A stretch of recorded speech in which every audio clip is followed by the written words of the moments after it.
So you all have to say you want to still stay.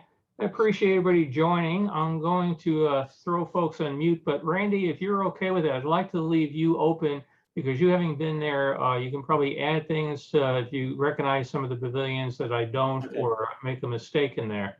So let me go to mute all. And Randy, I'll ask you to unmute here if I find a little button for it. There you go. Great.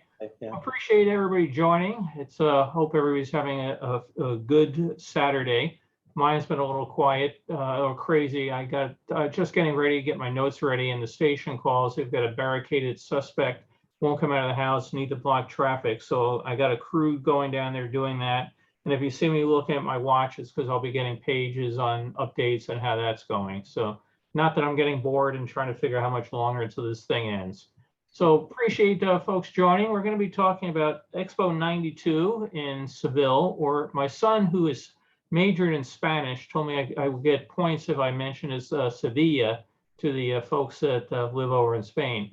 So I am going to give you a warning that if you are a follower of the Spanish language, you are going to be terrified because I am going to mispronounce probably every Spanish word that comes along. It's really fun that my son says, you know, I can mispronounce the word taco. So I'll do my best on it. We'll see how long it takes me to get some of these things right or wrong. But let me start pulling up here, going a little bit of background.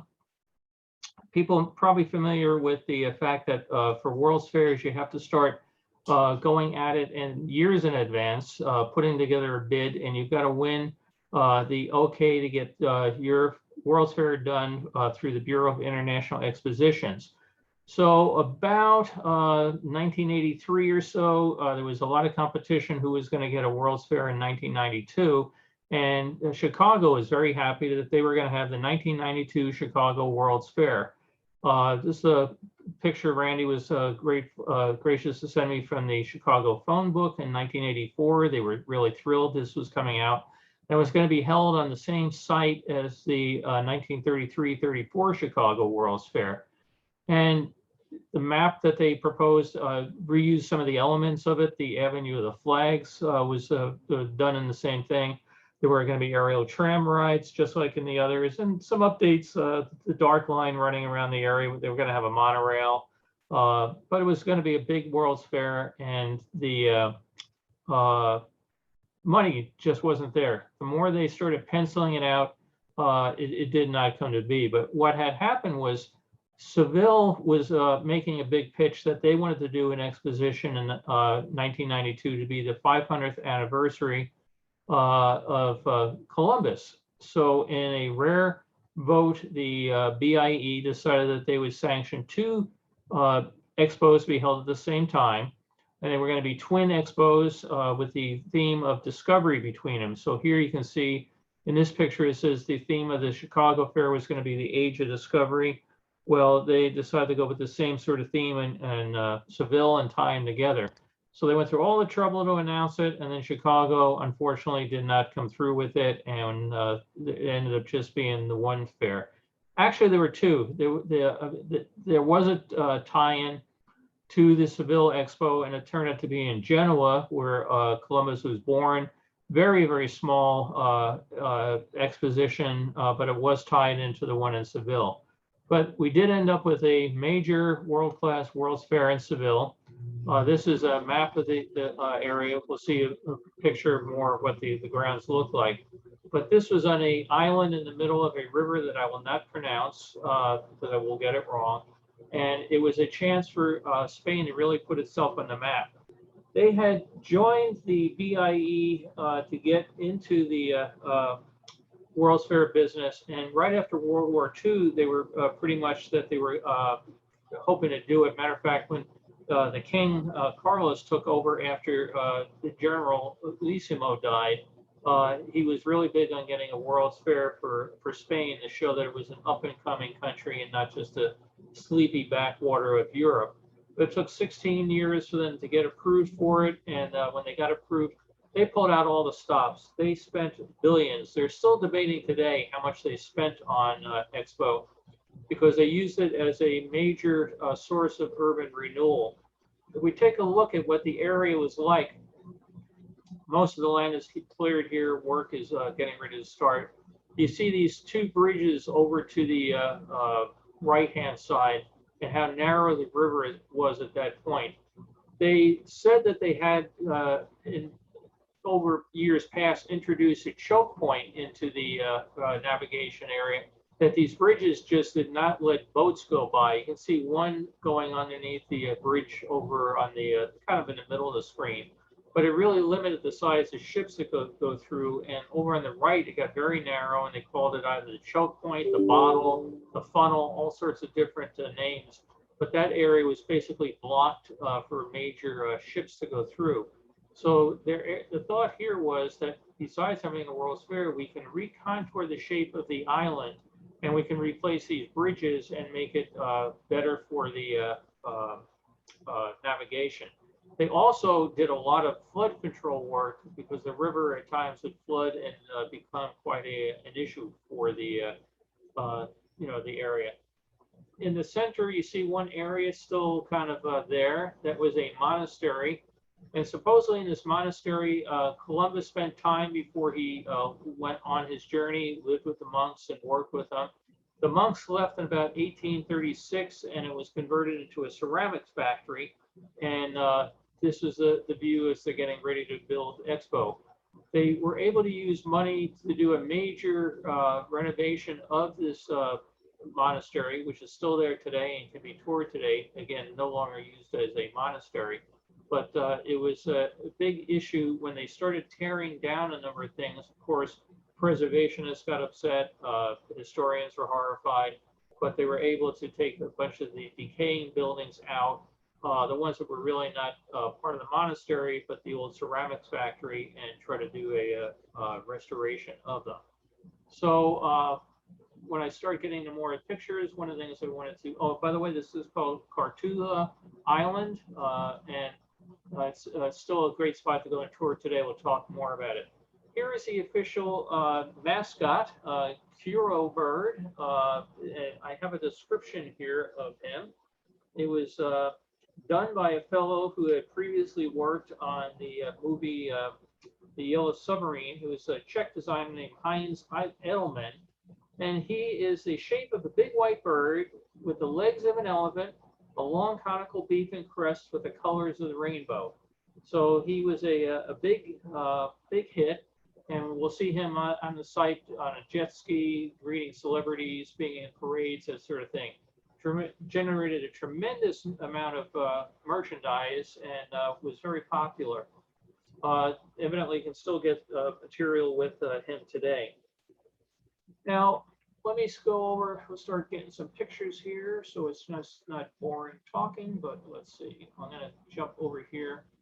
I'm going to go a little bit about the site.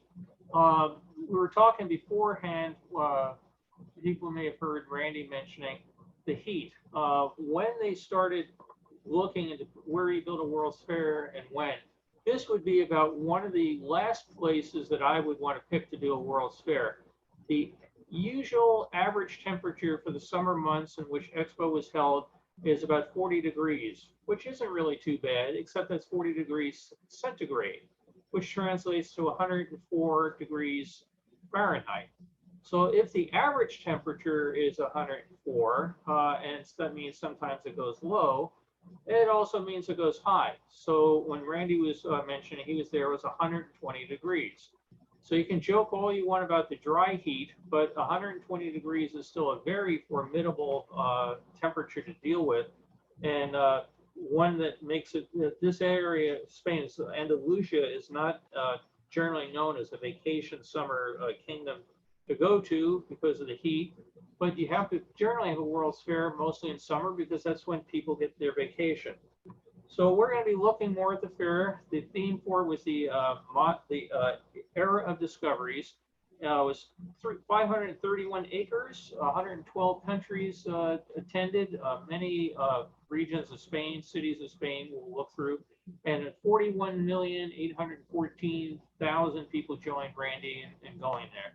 So we're going down the river here, and one of the first things we're coming to is a small port area over on the left that if you came by boat, you could go into. And this navigation tower, also called the Schindler Tower, was basically just an observation tower. Schindler, a major maker of elevators, escalators, and other conveyance factors, were very happy to take you up in a Schindler elevator up to the top deck of the tower, and you could get a view. If I zoom in here, you can see some ships, and we're going to be seeing them more. But you may recognize, if you had gone to the 1964 World's Fair, you have here the Nina Pinto and Santa Maria. And another one, which I'll find my notes here, was the first ship to go make a trip around the world, it said. I'll get more to that when I get to the ships. But these were anchored on site, and you could take a tour through them. Again, the marina, if you came in by boat. I don't think they allowed private boat, but these were launches that would take you from other areas into the fair. Mentioned shade, misting, hydration, all sorts of things were very important in the design. This is one of several gates into the area, the Triana Gate. Again, they put all this vegetation in these trellises and kept everything hydrated. So you'll see a lot of pictures of misting stations, hydrating stations, cooling stations, all of that sort of thing scheduled or throughout the area. Here we have a fountain. It comes down in this long trough coming out near Mexico. Then it spills out in this spillway that goes on the wall, but also have water coming down it. So you can see fountains. Some were fountains of spilling water. Others are just pools of water, like the people are sitting here. But again, they try to get a lot of moisture into the air. We're over at Mexico. This was interesting. The Olmec head was previously seen, if you've gone again to the 64 World's Fair, the Olmecs of people out of Mexico. I was trying to find out if it was the same replica or not from the 64 World's Fair. I was not able to determine that. But you'll see this giant X shape for Mexico. People were asked why the Mexico design had a giant X at the front. And there were two schools of thought. One was that the official one was that Mexico is at the crossroads of the world, and so many people come through it on their way between North and South and Central America. The other was to remind people that although it's silent in the word that it's pronounced, there is a X in Mexico. So again, X marks the spot. We can see sort of the picture out there. I got a kick out of this one. You might have thought, gee, that cactus had a lamp on it. No, the cactus just happened to be blocking one of the street lights. But there's the X for Mexico, and a better view of it. Australia being the colorful one off to the left there. We'll see more of that. Looks like a giant pyramid, doesn't it? A part of the Mexico exhibit. Well, everything is relative. As you start zooming back, you can realize that was not a life-size pyramid, but a more modeled one, and placards going around describing it. And the size of the people here kind of put it all into perspective. Yeah, that was on the roof of the pavilion. Up on the roof. Okay, thanks. Yeah, I guess that's why that makes the cable car behind it look, right. Right, the way it was. And again, Randy, I do appreciate your adding insight to it. Yeah, and actually the guidebook does mention the X identifying the crossroads. Right. Yeah. Now the Skyway here was enclosed, air conditioned. You can imagine if it had not been, it would have been a very unpopular thing.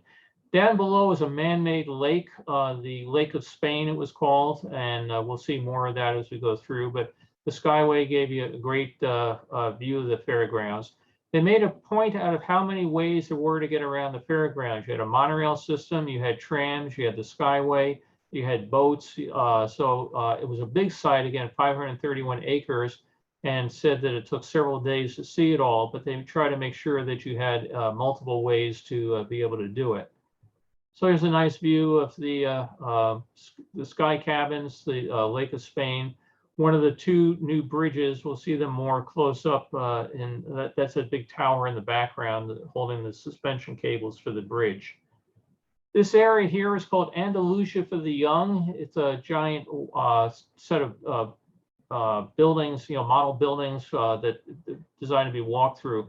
This area, and I'll talk more about the post Expo years, was retained for a theme park.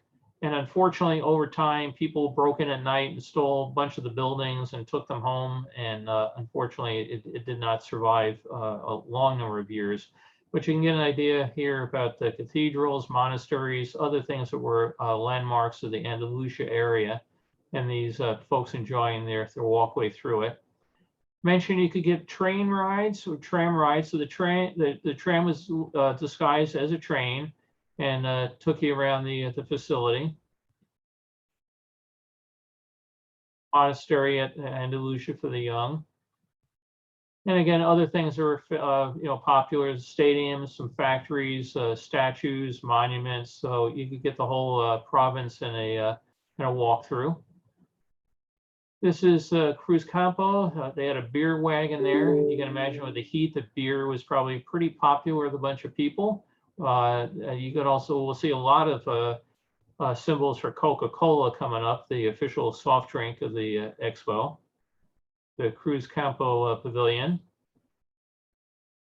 Here's the train. He's having a great chug going around the area. And the monorail, again, back at this point in time, you definitely had to have a monorail if you had a World's Fair. It was an absolute given that you had to do it. And the main Andalusia Pavilion.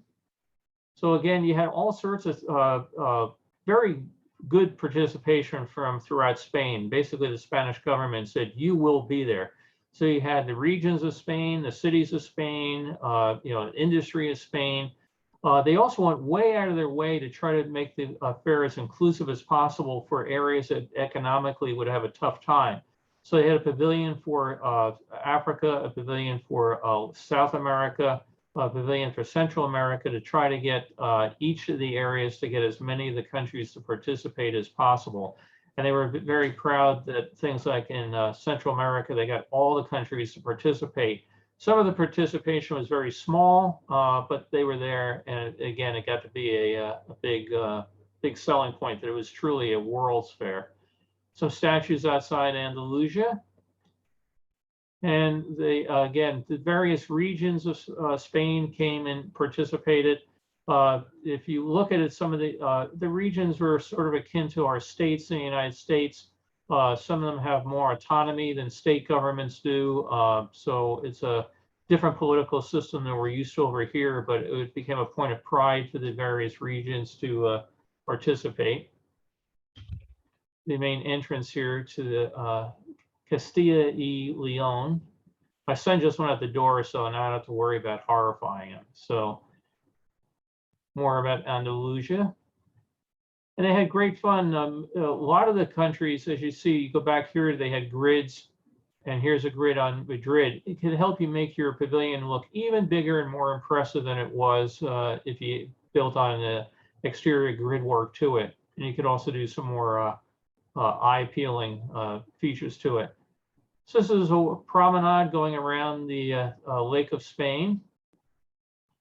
And here's one of the bridges they built for it. This particular one was built on land in one piece and then swiveled out into a position out over the river. So thousands and thousands of people came out the day that they did it to see whether or not it was going to work, and luckily it did. But this again gave them more of a draft underneath it for boats to be able to go through. They also went way out of their way to make sure that these things were going to be okay for the crowds that they envisioned coming through. So once this and the other bridge were put into place, they lined them up with trucks that had, I think each truck was around 40 tons of gravel, and they lined up 2 rows of the trucks, and then they had other vehicles cross over the bridge in between the lines of parked trucks to make sure that harmonics were not going to be an issue, because they didn't want to have a repeat of the Tacoma's Narrows Bridge from the 1940s. And this is something they probably should have done in England, because they put a bridge across the Thames a number of years ago that when they said it looked really great, they let people go on it, and it started swaying horrifically. So they had to close it, stiffen it, and fix it.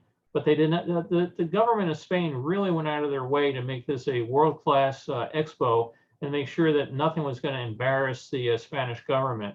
They set some very rigorous schedules to be ready on time. They didn't want the spectacle of a half-open World's Fair or pavilions not being done, and they really went out of their way. Another area for the different regions, the Balearic Islands, we're looking down at one of their boats. We'll see more of that in a moment. Fountains out in the middle of the lake are, again, generating some eye candy. You're going to see more boats and everything going out across there. But just gives you an idea of the size of the facility. Monorail going past the station. After the fair ended, it was repurposed as Expo 67 was, and they tried to keep it open, thinking they could go for years after. But the monorail had been already sold and was dismantled before, right at the end of '92. It wasn't there for the '93 season. And again, more of the Balearic Islands. A little boat we saw before, some stylized sails. Part of the Cruz Campo Pavilion. Again, we were talking about water, hydration, cooling. Here's a whole combination of that. You can see this is called Palm Avenue. So you got the plants up above to give you some shade, which was nice. They could have done this with fabric or other material, but the plants really helped make your mind think about cooling. You have the jets of water, but if you look down at the ground, you can see the mist coming up from the hydration, the water filter mist systems that were throughout the property. And we're crossing the Lake of Spain. I'm going to jump over to my next set of slides here. 1 second. These were all taken, by the way, in May 1992. So I don't know what month you were there, Randy, but yeah, I was there in late September, early October. Yeah, this was pretty close to opening, and they were saying the temperature was nice. It was only about 100, so it was good. Now we're at the United States Pavilion. And the United States Pavilion was pretty well universally panned. If folks may recall, the United States had pulled out of the BIE following the problems that happened with the 1984 World's Fair down in New Orleans. So in this particular case, this was done by private industry. Matter of fact, there was all sorts of controversy going on in the United States. Reagan had announced with great pride the United States was going to be there at Expo 92, but the government didn't cough up a lot of money for it. And the Director General of the United States Pavilion was forced to go around with a cup in hand, pleading for money from different industries to help do it. General Motors stepped up. They had a big display of cars there, both current cars, because General Motors did sell a lot of cars in Europe. They wanted to be thought of. This was a General Motors concept car that was outside. And you could see inside there was a sports shop and restaurant sponsored by the Yankees. In general, people did not like anything about the United States Pavilion. And there was some interesting artwork. We'll see more of Peter Max mural that was kind of neat. But they said the architectural design, they used water walls that had been used other places. The shows were boring. The food was no good. It was generally not a popular one. I saw the same thing like when I went over to Expo 85 and scuba, some of the sort of thing. It was an industrial type pavilion and not a lot about what makes America great or the American tourism. Randy, you have any particular memories of the U.S. Yeah, pavilion? it was very disappointing. I should have sent you. I have a picture somewhere of the original plan for the pavilion, and it was very, very impressive. Then, of course, the funding was cut and all that. The water wall actually was an original feature of the original design. It was supposed to surround the entire plot. It only ended up surrounding the front, that fronted onto the avenue that you would approach the pavilion from, and then a little bit on the sides. They got a couple of domes that were at storage, I think at Dulles Airport or something, temporary, I guess geodesic dome, but not like the one at Expo 67. They were just like, I'm not sure you do a half geodesic dome or whatever. It really was. I have to say an embarrassment, because right next to it was, I think right next to it, that was the incredible like British Pavilion, New Zealand. Then they had really pumped money into their pavilions.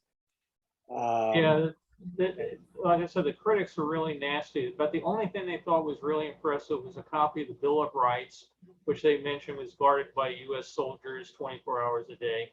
But then they go right from that into the fact, oh, you could visit a typical American house, to see how Americans live. And, watching Right. people's houses is real exciting, right? Yeah, they basically had somebody who made manufactured homes or whatever, had Right. put up one or two, typical American homes. And yeah, this mural was pretty much the highlight of the whole thing. Yeah, this was really great. As Peter Max did this mural. They also, by the way, had a movie inside, which was fairly well received. And the movie was also being shown at another World's Fair simultaneously called AmeriFlora in Columbus, Ohio. So for folks who aren't familiar with it, you can have, the BIE has all sorts of things. You have specialized expositions, world expositions. They also have floral expositions. And they had this one, AmeriFlora in Columbus. And if folks ever want to see pictures of floral expositions, I have many of the AmeriFlora events held over the years. So yeah, the Peter Max mural is pretty spectacular. I mean, his use of color really eye-opening, but he also took the theme of, again, discovery, the Nina Pinta and Santa Maria going across to the new land. So another view of it. Just like he had done for others, he had his, one World's Fair, he had Cosmic Jumper as his theme. He's got people floating through the air, and down below people with horseback and all the rest of it. So it's pretty neat. And a stage off to the left, we'll see more of that coming up right here. So you have a group here. This was called the Paragon Ragtime Orchestra. So they're out performing out there. Then we get into some of the international pavilions. Cyprus here. I'll just say right now with Cyprus, most of the international pavilions have the same sort of thing. Their culture, their industrial opportunities, their tourism opportunities, and often a place to eat or at least get a snack. So I won't repeat that for every international pavilion, but it was, most of these were, fairly easy from what I gathered to go in and see. Then you get the others like Canada, where people will talk more about the wait for Canada. Oh yeah. Pakistan Pavilion, bright and colorful. And again, you can take a pretty bland square building, but if you use some nice facade work on it, you can kind of make it a interesting operation. Behind it, Thailand, we'll see more of that. Out here, again, more of the fountains and trees out there. Thailand was very interesting. Thailand, Japan, a number of the foreign countries actually brought craftsmen in from their countries to do the work here. A lot of these were built over in the foreign lands and then brought here in pieces and reassembled. Just like the 64 World's Fair, gold leaf used to give this a real bright color in that. So again, for those of us who went to the 64 Fair, you'll see elements of this that are very familiar. Or we're up in Expo 67 when the pavilion was relocated up there. Nice street facade for Singapore. Over here we get Malaysia. These are all very close together and making it easy to get from one pavilion to the next. And this is how popular it was. Unlike the 64 World's Fair, where you had big streets and empty green spots because people did not come through and lease it as anticipated. Pretty much every rentable inch of the Expo 92 site was put into use. So a real feast for the eyes with all the colors. Philippines here, nice mural up on the side of the building. Australia just behind it. A parade that went through the parade ground. We're going to see some sort of silly parade elements that they had here. So a bus for Columbia and the gallop at the top. When I first saw it, reminded me of the Beverly Hillbillies riding the town, sitting granny up on the top. But I guess a typical way you might get through Columbia with everybody on the bus and their possessions lashed up to the roof. Again, Mexico or Mexico, the entrance with the giant X going on into it. Australia, very popular pavilion. Again, nice with and a colorful design outside. Greenery off on the side here. Again, put flowers and plants and things like that along the walls. Try to make everything less than. Go ahead, Randy. I'm sorry. Yeah, this is a good picture of the Mexico Pavilion. It gives you an idea. You entered off to the left and then crossed over one of the avenues in that checkered. I had to put cartoons on to make the puppy not sad. And then the green portion was where those pyramids and all were up on the roof. So most of the exhibit was in that green portion. Mm-hmm. So. And here's a close-up look outside the green portion. You can see plants and everything have been put into the green to try to give it some color and some feeling less than, a sterile building. It's kind of interesting. Italy, a giant globe, not as big as our much beloved Unisphere, but a pretty interesting size piece hanging up over your head as you went through it. And if we zoom in on it a bit, you see they put all sorts of markers and things with the legends down below of what you were looking at, where the various countries were, memorials, markers, that sort of thing. Coming down the escalator, it was also a large globe of the moon up there, but a nice, airy, open building. European community was just, again, the days, now that we're going through, of course, England with their Brexit and everything, this was the days, the EEC being a big new thing, and there was a lot of celebration going on in that. So these folks are performing over there. We're going to see the monument to the EEC in a moment. Out on the lake, looks like nobody wanted to go for a boat ride that day. And here's Kuro, the mascot. He's out having fun with the jet ski. They made him to be a kind of an antic figure, high energy, hopping around, and it was very much for photo ops. So they have pictures of him with Prince Charles and Princess Diane, the Emperor of Japan, any king, anybody that came by made sure that he came and welcomed you into the Expo. In the back, by the way, this rocket that you can see standing up, this is a model of the European-built rocket. I think it's called Ariana. And it's, talk about a model, this particular model weighs 40 tons. And it was a full-size replica of the launcher used to put up at least 40 different satellites into orbit. And it was left on site in property, it's still there. But they were saying that, I forget the number right now, how many tons of concrete they needed just to build the base for this thing to hold up your 40-ton thing. So you think about building something like a World's Fair, oh, we'll put a model rocket.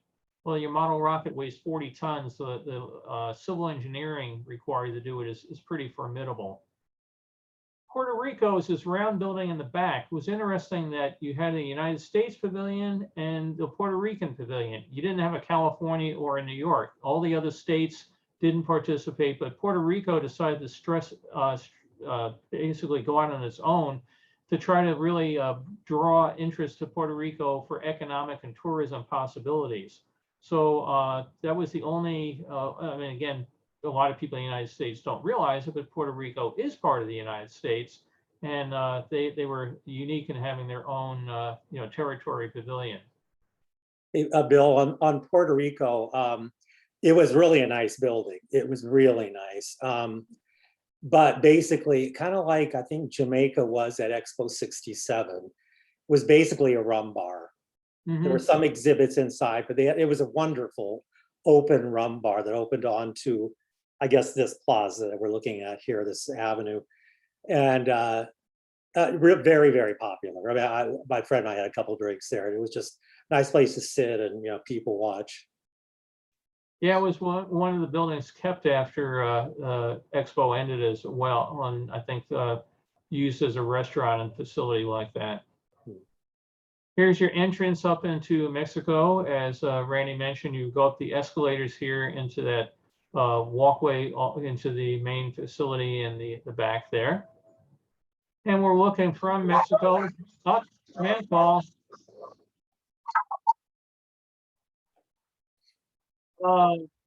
Nobody ever sneaks into this house.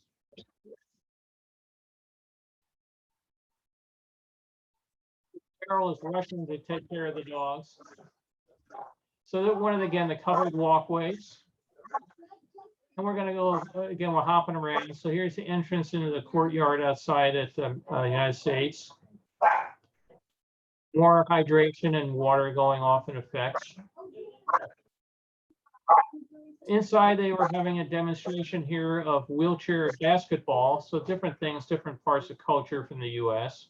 Bill, these, in addition to the water wall that was in maybe the shot before this, these two, the water wall was an original feature of the first design. And then your next slide, those two kind of sails that had the American flag painted on them were also two of the original features. Yeah, here, and there's a much taller one right next to it. They were two of the original features. Other than that, there was nothing left from that original design. The water wall and these two sails. I'm not sure what they. Yeah, for a while it looked like they weren't going to have anything left. So thank goodness American industry did pony up and come to the show. Yeah. Would have been very embarrassing not to be there. Now, Randy had mentioned New Zealand being very popular, and you can look at the difference between, the kind of bland United States. If you're walking down the road, you see this, and then you get to New Zealand and you see this. Well, it was a very popular exhibit that they did here. I think I had some notes with some of the details on it. They had, and I will mispronounce his name, opera singer Kira T. Kanawana came for New Zealand Day. They had these performances that would go on outside. And you think about carnivals, they always have a big draw outside, the barker outside trying to lure you inside and everything. So if you're walking down and you see these people performing out here, it's going to stop. It's going to catch your eye, and you're going to get interested in New Zealand and go in. And had very good attraction. I've seen the attendance numbers for some of the pavilions in New Zealand was definitely up there on at the top of the list. And here's a look again. If you can make it past the daiquiri bar, again, here's what you see sitting outside. And that's what makes World's Fair so wonderful. Buildings like this. Who's ever going to build this and stick it in, downtown Minneapolis or downtown Des Moines or anything? A rock facade building. But that's what you get at a World's Fair. Politics are an interesting thing, as they are for many World's Fair. We have the Korea Pavilion. Not North Korea, not South Korea, but Korea. As you can imagine, this was actually South Korea, North Korea not participating. There were all sorts of political issues with Expo 92.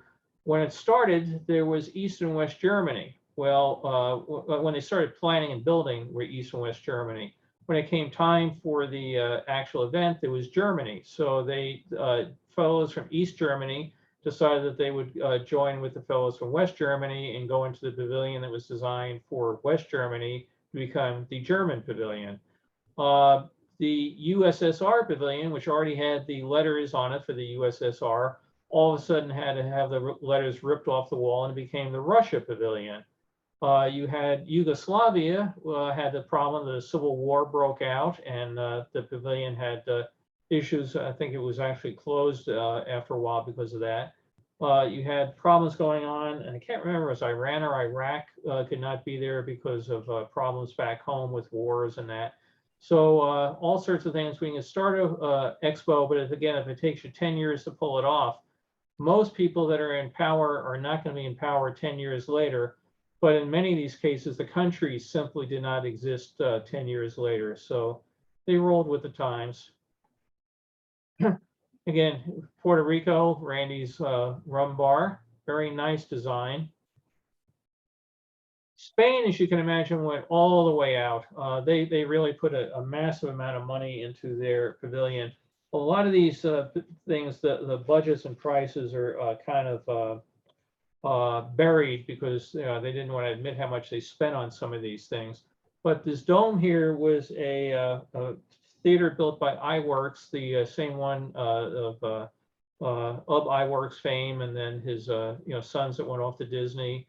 It was a iWorks 1570 dome playing large-scale movies over there. which had moving seats that took you on a simulated tour of some of the best sites of Spain. They had all sorts of Spanish artwork inside. We'll see more of the size of the Spanish pavilion. This is the end view, just to give you how large a view. You'll see the side view later on. Kind of interesting fountain outside, water dumping down, and would fill up one of these things, which would dump into the next one, the next one, the next one. So a kinetic sculpture. Let me go to the next set of slides.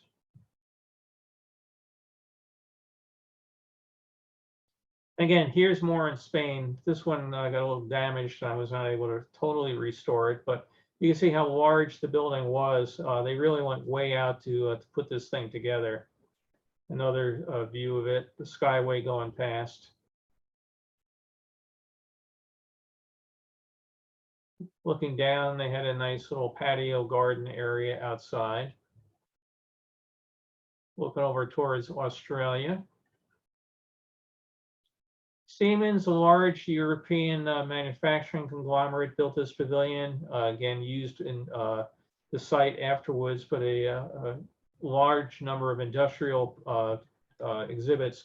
Unlike the 64 World's Fair, you didn't have a lot of things like the GE Pavilion or General Motors with giant ride systems of that. A lot of these had walkways or that sort of thing, but Randy, there were none like anything on the scope of Futurama, right? Yeah, I don't recall anything that involved ride-throughs, and that was an issue. I think you mentioned Canada Pavilion with long lines. Yeah, it could have benefited by something like that. If you have more pictures of the Canada Pavilion, I'll tell you. Yeah, I'll get to that. Yeah. Now here's Germany. Again, this was originally going to be the West German Pavilion, but with the country united, it became the Germany Pavilion. Well, a very modern design, and they did some interesting stuff outside. They had, again, a silly comical fountain. So water spilling all over the place, turning things around, making figures move, sails flip, and that sort of thing. They also had an exhibit of Don Quixote statues, which I had a real kick out of because Don Quixote, I've never quite understood the tie to Germany with Don Quixote being a Spanish creation, but they decided to salute Don Quixote and have these crazy figures outside. Very large, as you can see.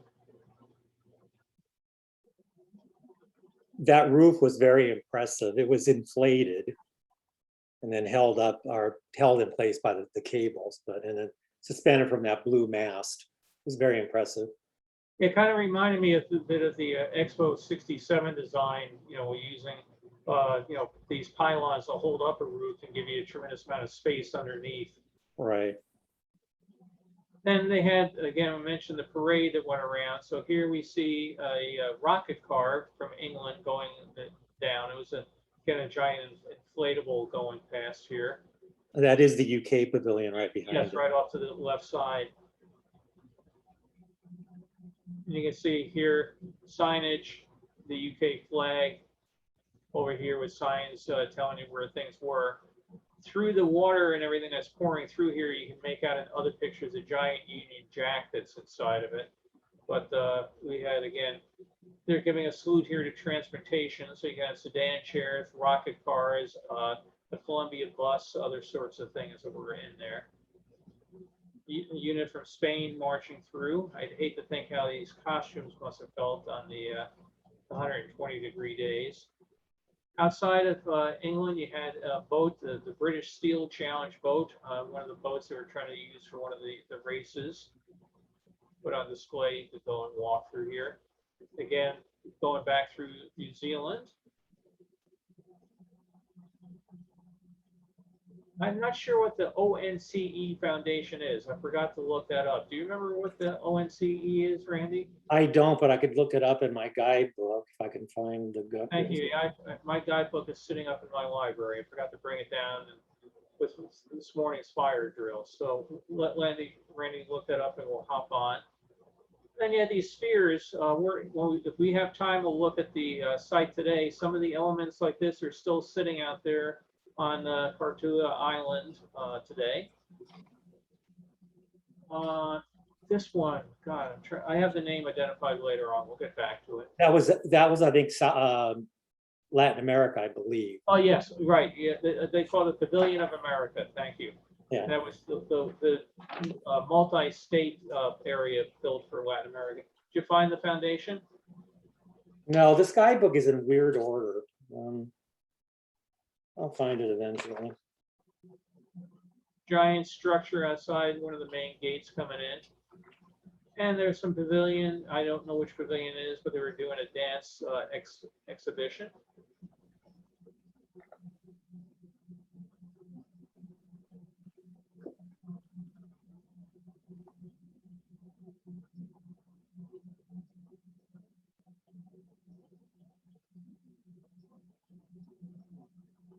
Large stage used for different shows.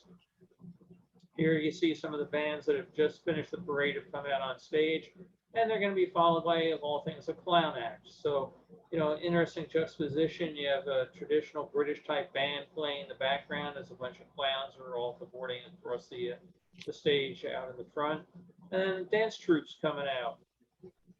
Bill, Yes. I'm sorry. ONCE is Spain's national organization for the blind.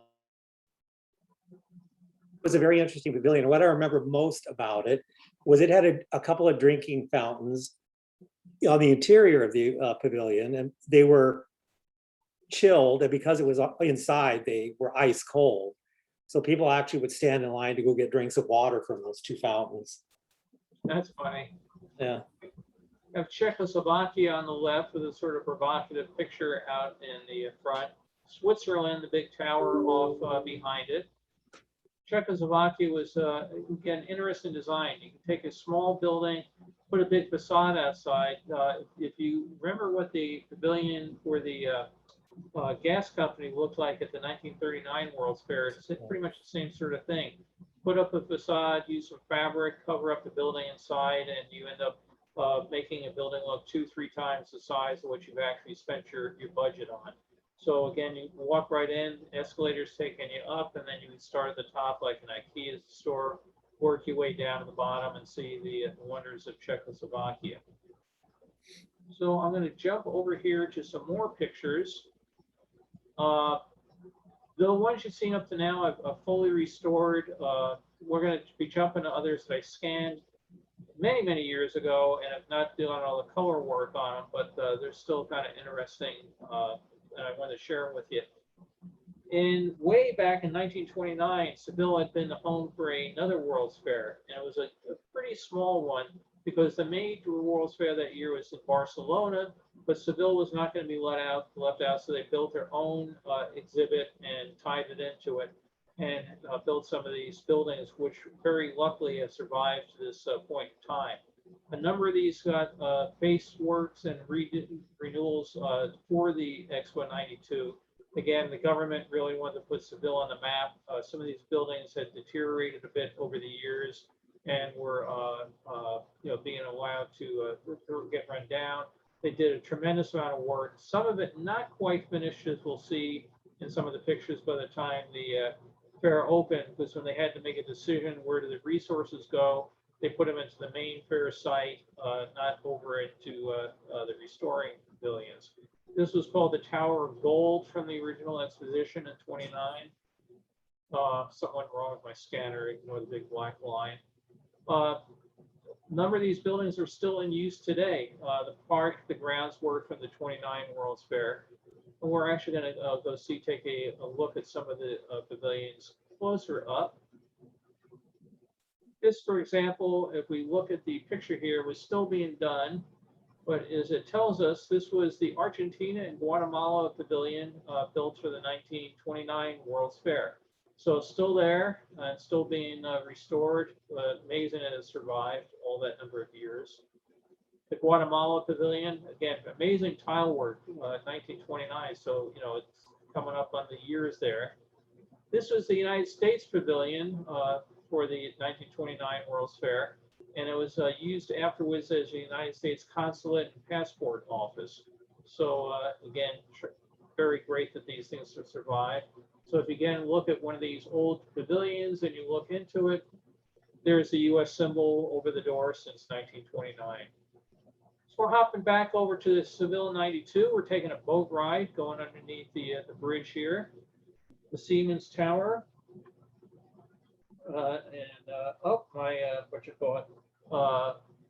Hostage situation is still underway, so sorry, the office is just calling in.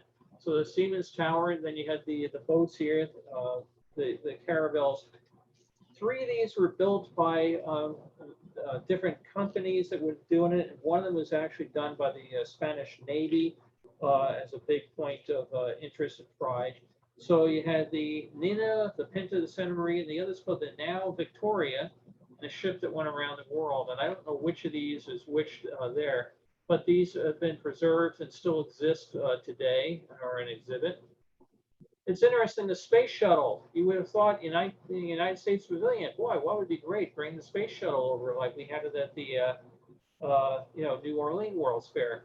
Well, this is actually not a NASA exhibit. It was this space shuttle was built in, of all places, Australia, built in 4 major parts in Australia, built over here, put together on a barge, and people could take a tour and go see it. This was done by a private outfit that thought, if the United States is not going to capitalize on their space shuttle, why can't we? So it was interesting because some friends that are in the space thing had seen a picture of this and said, we didn't have the space shuttle over in Spain. Nope, you didn't. We have been unable to determine what happened to this after Expo. I had a report that it was taken to Barcelona, and after that, we've not been able to find out what happened to this full-size model of the space shuttle. But it's pretty impressive looking, isn't it? And that's the Australian space shuttle. Again, we're just going down the river. I think whoever took these, they were having a day with their camera, got a little foggy or whatever. The pictures aren't quite crystal clear. Again, these are not all restored. So we're just going down the river, taking a look at some of these. We'll get more onto the grounds in just a moment. Again, this bridge is one of the 2 new bridges built in. This was not built on the land. The sections of the deck were pre-assembled on the land and then brought out with cranes and barges and put into place, and then using these suspension cables to go across the river. And this was a great way to greatly speed up the manufacture of the bridge, because you could be working and have all the sections being done on land, and then put it together in a relatively short period of time, getting it out actually across the water. This is the one that was built on land in one piece and swiveled out over the land. And again, these were all taken very early during the time. Actually, I'm sorry, this particular date I'm wrong. This was taken about the time you were there, Randy. This was October 8th that this was taken. Oh, yeah, I probably was there. Yeah. So, hey, we'll take another look at some other pictures on October 6th and see if you spot yourself. Yeah.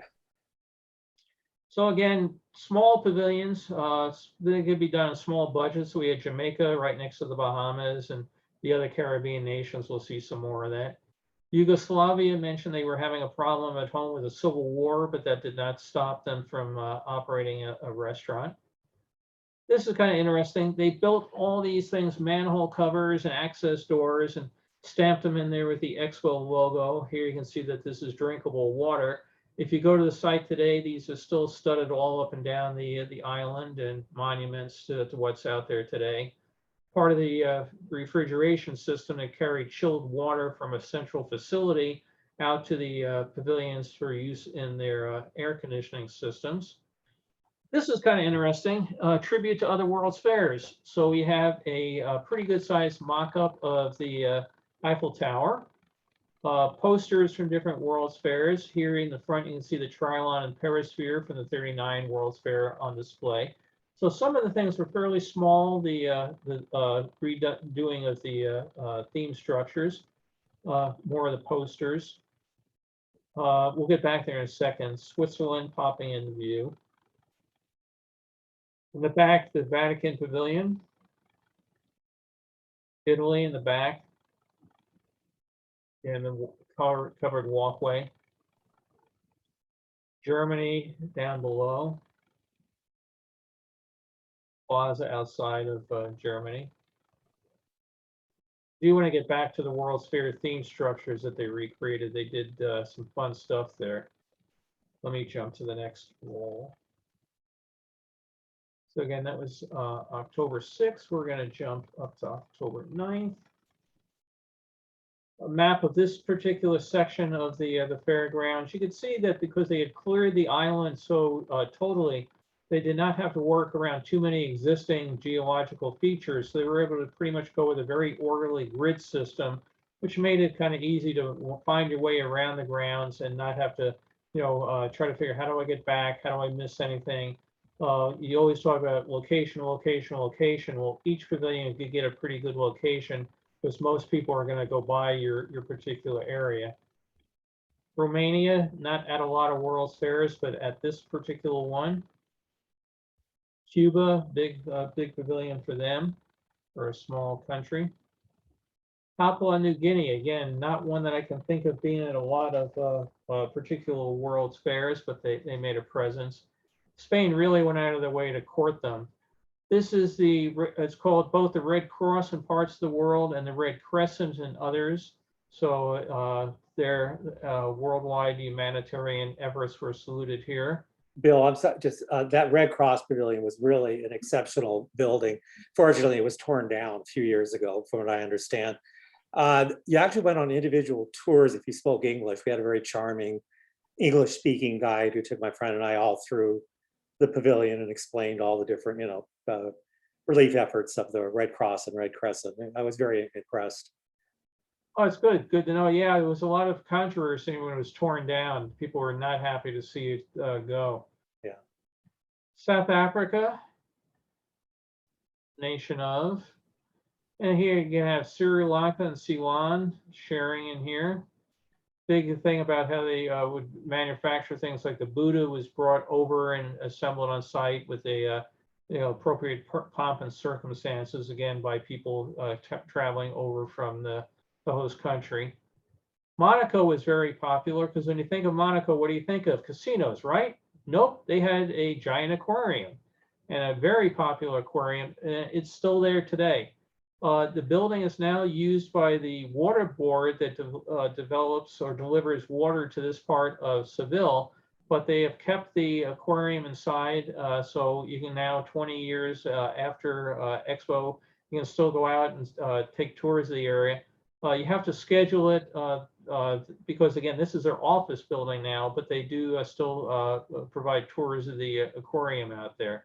So you can see folks lined up and waiting to go inside, and it was very well received. Again, they went way out of their way to do this and brought in fish from around the world and that. But it was very nice that they gifted it to the city of Seville and just did not tear it down after it was done. So we're back to the World's Fair symbols. You can see in the center the Trilon and Perisphere poking through the work there. But yay, for our 64 fair fans, we had a pretty nice representation of the Unisphere, although without the rings that go around it. But you get an idea of the size of it from the people that are down below. And the Eiffel Tower. And if you look off to the right, there's something that might look pretty familiar. If you've gone to Expo 70 in Osaka, they redid the Tower of the Sun there. So I think they got the proportions of this one a little wrong because I think he was a little thinner down at the base, but still kind of fun to see that they saluted the other World's Fairs. Venezuela, big pavilion in the back here. Again, I mentioned Russia. They had the, USSR letters on the side, and they had to go rip them all down and put up the word Russia. And a lot of the other former Soviet states were not represented because they didn't have the time to get anything going. We'll see more of the Russian pavilion coming up. Again, Siemens we've seen before. And let me jump into some others that you might get a kick out of.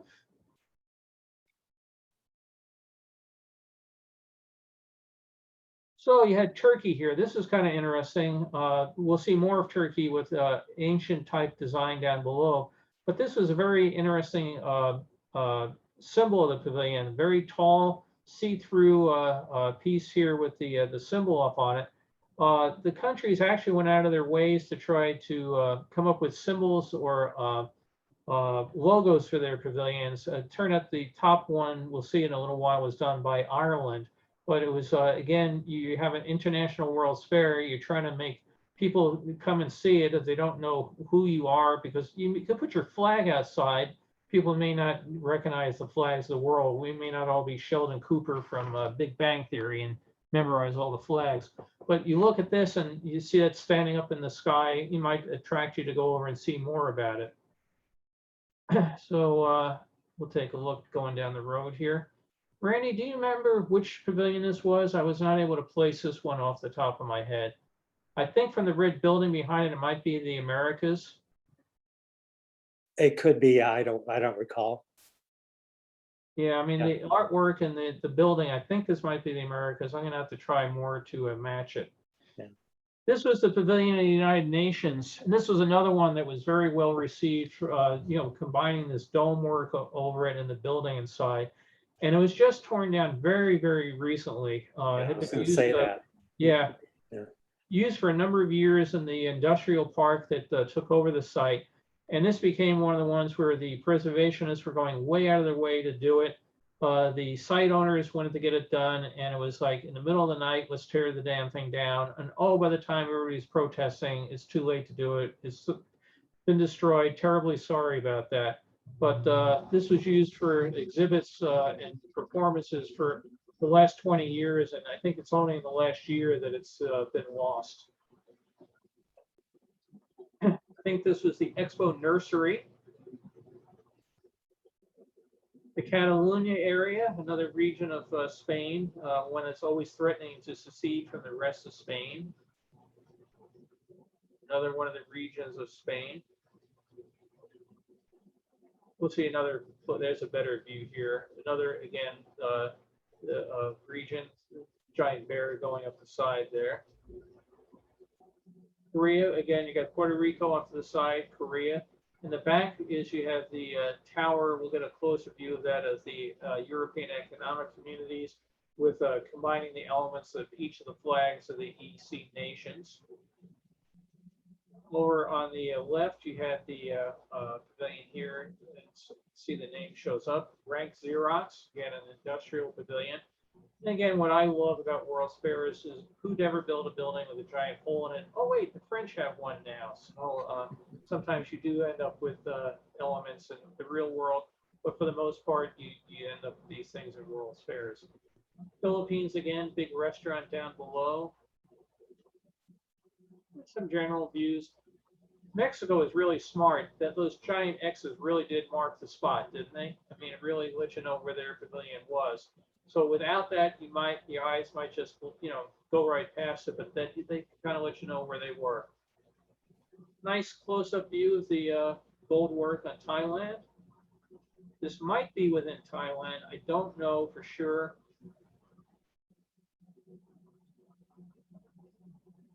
It looks like a combination of old dance and new dance. Here's Ireland. Again, they came up with a logo. They used the stylized sails out here outside the pavilion, and they made pins, and you can see up here where it's all lit up. That was the design that they came up with. And the graphic designers really liked it. They figured it was eye-catching. It helped tell the pavilion story about discovery, because again, the whole fair was being done about discovery. When we do floats, or Carol and I were doing floats for the Rose Parade, you always got points for how close you came to the parade's theme. A lot of people didn't go with it at all. We try to adhere to it.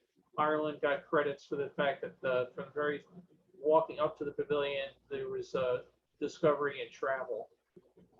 Luxembourg in the background here. Again, grid work being real popular with a bunch of these pavilions. Denmark, you had a whole bunch of the Scandinavian territories all participating, and kind of think of a Danish modern furniture, everything sleek and stylized. Big vase that was outside. We go over to its geographical and at World's Fair neighbor, Sweden. And you had a giant smorgasbord. You could go to Sweden's contribution to the world there. And we had some modern musicians performing.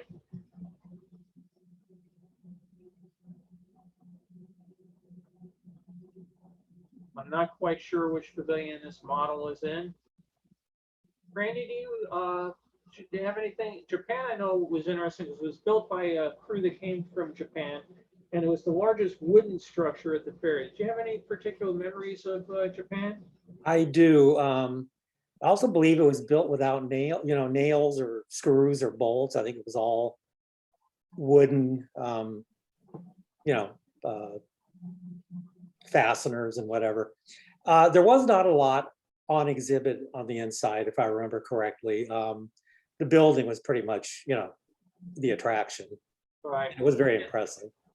Yeah, they had a movie inside. There was an anime film done about what Japan was like during the years of Don Quixote, and stuff again about American, Japanese society, that sort of thing. A Japanese castle, but the building was very, very popular because everybody's trying to figure out what held it together. Yeah.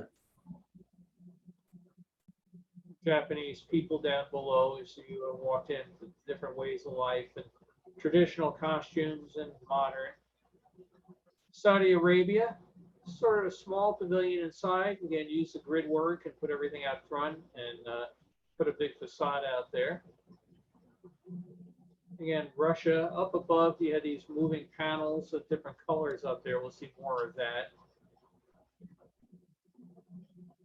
Yeah, Bill, this was kind of interesting. Well, actually, the whole something about the fairgrounds was interesting. I guess when they cleared whatever was there were a lot of feral cats that they either tried to move and some ended up just remaining on the site.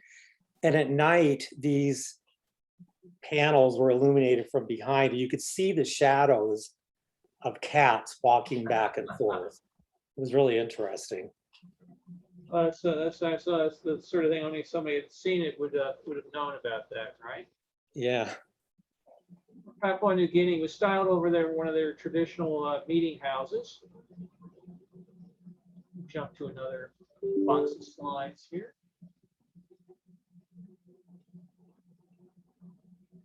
Again, some of these I'm not entirely sure. I'm still trying to nail down where they are, but all sorts of native handicraft and that.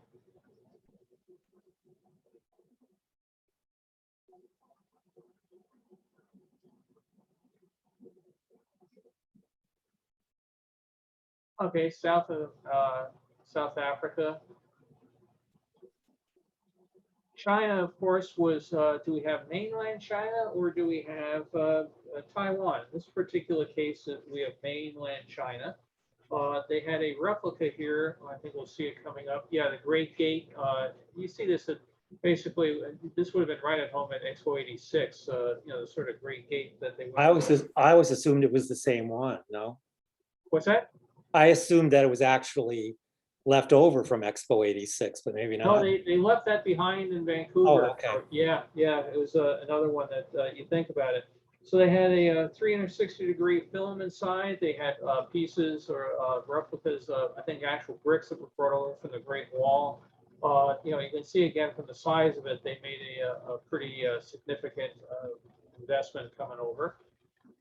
More Ceylon, Sri Lanka.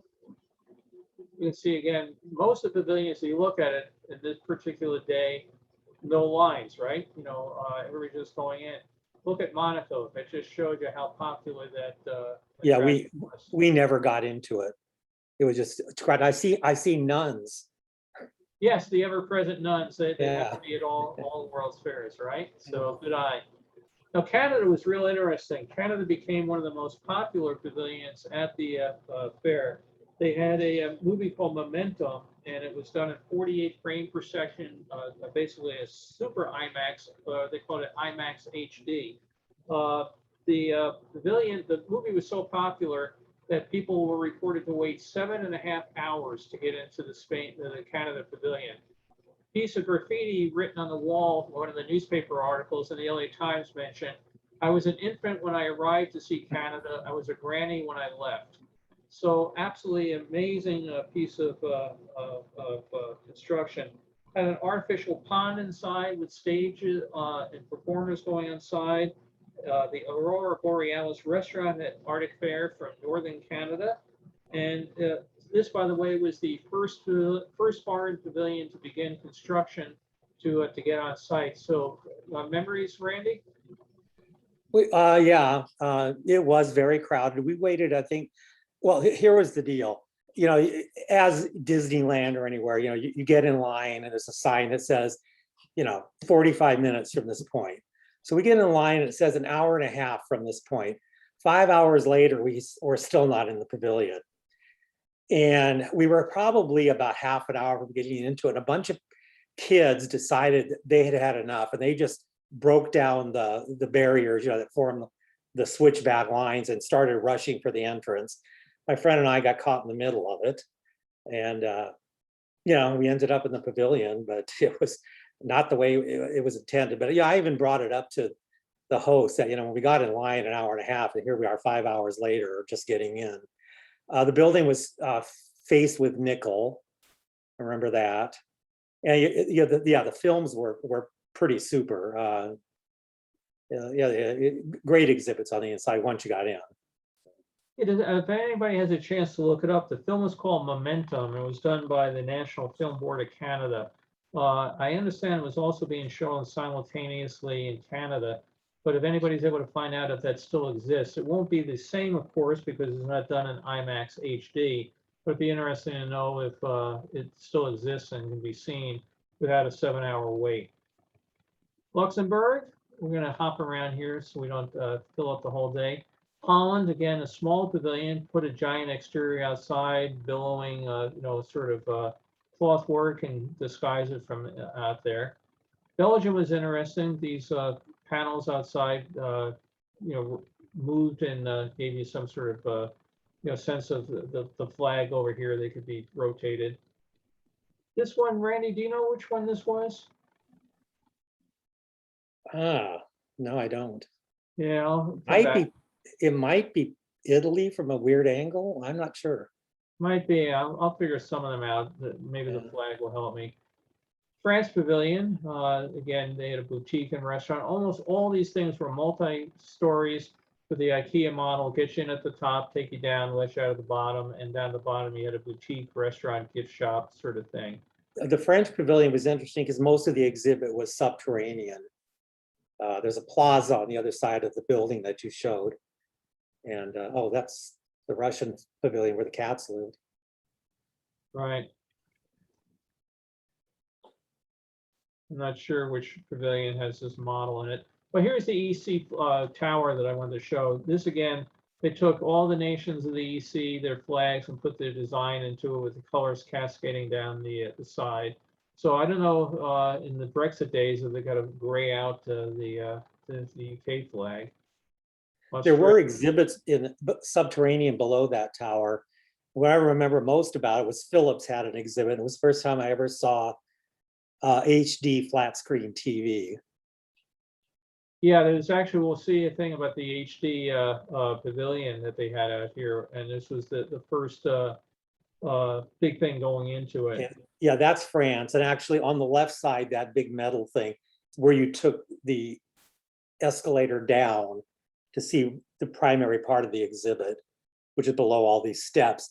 And that metal thing would close at night. It would go down, kind of sink down, close off so that you could still get up on the plaza once the exhibit had closed. Yeah, I'm pretty sure that's Italy on the left there. Yeah. Great. Yeah, I see you mention it when we zoom in.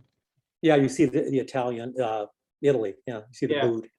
Right. Yeah, down below. Yeah. Oh, and that helps us right there. So great. Yeah. Super. Thank you. Now, the next World's Fair was going to be held over in South Korea, in Expo 93. Much smaller World's Fair. You can see the model of it here. Did you make it to that fair, Randy? No, I did not. Well, I have pictures from that. If people would like to see Expo 93, we can do that on a future Saturday. That would be great. More dancers.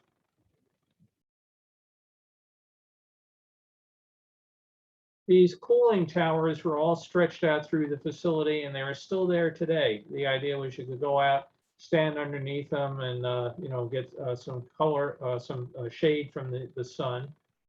And they were using for a clown act outside. So trees and vegetation and cooling towers. Just kind of a neat shot. Some people doing the, what you call it, street vending here. I trying to figure out how tall that one gal must I was be. gonna say, Yeah, because the girl on the left looks like she's standing on her knee or on her knees. yeah. I mean, she's staring at her too, and she's a full, head Yeah.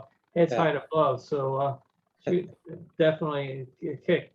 If you look over in the back, we can see Coca-Cola, the official soft drink, and we'll see more of them in just a moment. Those vending machines were all over the place. Yeah. Yeah. Couldn't go about 10 feet without running into one. Yeah. Now, this is a very, very beautiful pavilion of India, done with a peacock design. Right behind it, the Vatican Pavilion, which again lasted until very recently. I just love the designs, and when I finish restoring this should look really nice in color. I'm not sure which one that one is. It's a restaurant. I want to say it's the backside of Austria or part of Austria. Yeah, I have the map. I have to look. It's obviously right across. Austria had this roof line. Oh, well, you can see the flag. Yeah, I think it is Austria off to the left. Okay, Isn't that the Austrian? I think it is. okay. Yeah. One of the towers. That's Switzerland. Oh, that's looking up inside the Switzerland Tower. Okay, thanks. Yeah, yeah. Switzerland was made all of recycled paper products. Kind of interesting here. Excuse me, Hungary. So not sure where the bells were. Valencia, Spain. Another one. This is the Murcia area. Again, vegetation. This pavilion still survives without the vegetation is gone, but the pavilion is still there on site. And interesting, some of these have made it. Again, provincial pavilions.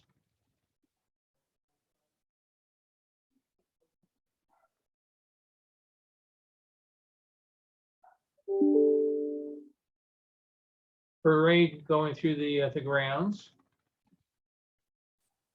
The Canary Island, not again, I think this is the only thing I could find that they ever participated in a World's Fair.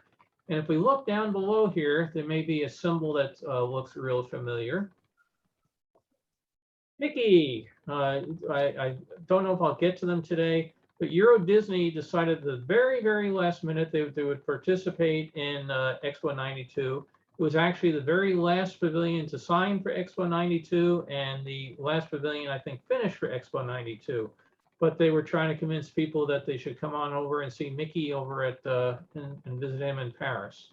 Bill, do you recall when Euro Disney opened? Was it in 92? I don't recall the exact year, to be honest with you. Because I remember, I think it was 92 or was about to open. Because initially Expo had really low attendance. And a lot of people said that, Disney kind of stole the thunder.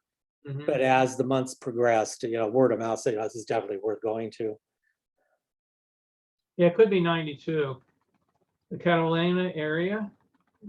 You can only imagine how comfortable those things were. Visit around the lake. Here's our Kuro bird out enjoying himself out there.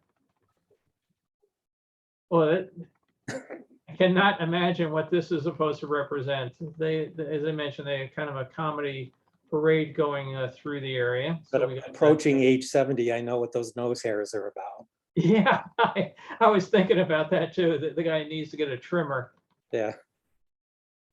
This reminds me of so much of the giant things at the Epcot with the veggie fruit pavilion. But again, Coca-Cola, so they had vintage Coca-Cola trucks in the parade. I don't know where this was. We'll see a modern Coca-Cola truck coming up. Again, more of Hungary.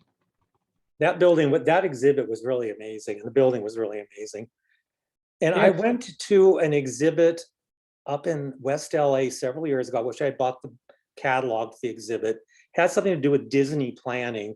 And at one point for Epcot, apparently they were going to build a Polish exhibit, remember correctly, and it was going to be a huge dome, but sticking out of the top of it, kind of off to the side, were those spires from the Hungary Pavilion. They were going to buy that and use that as part of the exhibit, but they never materialized. That's interesting. I hadn't heard about that one. Now, Yeah, I sometimes wish I had bought the catalog to that exhibit. It was really pretty fascinating. pretty neat. Sometimes you look at something and you say, what on earth were they thinking of? So if you look at this, it looks like you're walking in, either it's a giant cloud or something else. So what would you think this would represent? Well, this was the Telecommunications Pavilion. What that design has to do with telecommunications is a mystery lost onto me. I cannot figure that one out at all. This is the Energy Pavilion, and you kind of get a stylized flame up overhead, so that made a little bit more sense than the cloud. Actually, you think about it now, maybe these guys are really smart. You know, maybe you think about it, we're all communicating through the cloud today, right? So maybe that's what they were thinking of back then. Vatican Pavilion, their biggest one since the '64 World's Fair, very popular, and again on site until very recently, side view of it. More of the towers Randy was mentioning for Hungary. Holland's Pavilion. An interesting thing about Belgium, Holland, Luxembourg, and one or two of the others is they basically were open air exhibits. Those louvers on Belgium could open and close. Luxembourg was covered with nets. Netherlands kind of the same thing, and it was appropriate for the climate, even though they were still air cooled inside, but it just allowed for the outside air to kind of flow in and out. Israel is a fellow this week, by the way, giving talk about Israel's participation at World's Fairs. It's this Wednesday afternoon. If anybody's interested, drop me a note and I'll get you the link to it. But he's going way back into the 1930s and going up to modern exhibitions. So I'm registered for it. I'm going to be attending it. I'll be glad to send anybody the information. So drop me a link on it, free presentation. Indy again. Do you happen to know that this one with these sandcastle blocks? That's Switzerland. Switzerland, this one? Yeah, the tower is just off to out of the picture to the right. Any idea why sandcastle type features here would be? No clue. I don't even recall seeing them. Weird. Okay, let me jump up real quick. We don't want to take up everybody's entire day here. My computer is blocking 1 second. I will just get this here.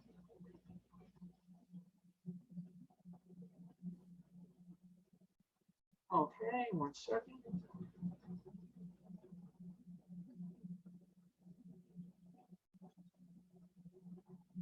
Okay, I'm not sure which pavilion. We have a native craft musician here. I will sort these all out someday. Here's the rocket I mentioned. This is the Ariana Rocket, 40 tons of it. Oh, here, this is what I was looking for, Euro Disney.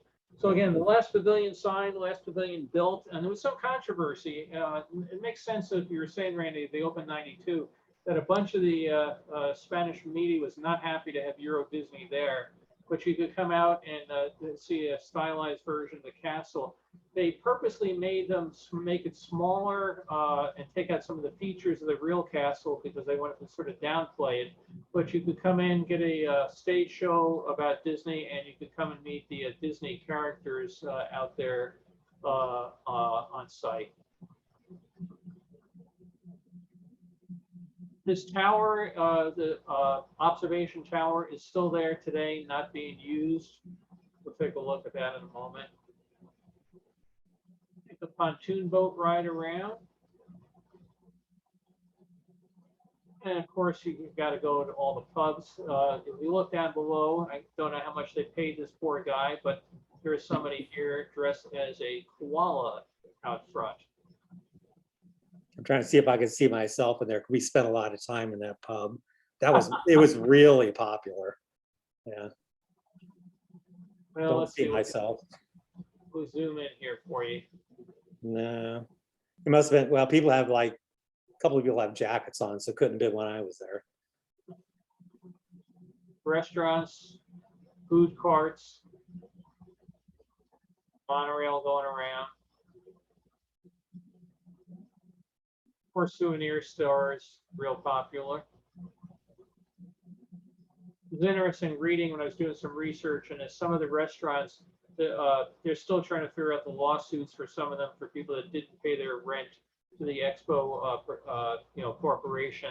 That some of them are still being sued 20 years later. It's still in the Spanish courts. I guess the trick of the matter is if you do business in Spain, don't annoy the government, because 20 years later they'll still be coming back at you to get their money. Someone asked if the monorail was useful transportation. It really wasn't. It was No. Sightseeing, basically. I don't recall that. I don't think we rode it. I think that it had 2 stations on it, and just again, you can see again, one of these is Madrid, the other is the province. Again, the grid work extending your buildings out. Very nice view of the Spain Pavilion out from the Lake of Spain. Open air stage. Bavarian restaurant, you could get your hot dogs. And there's Mickey. He came over to say hi to everybody for the big event. There's another view of the castle.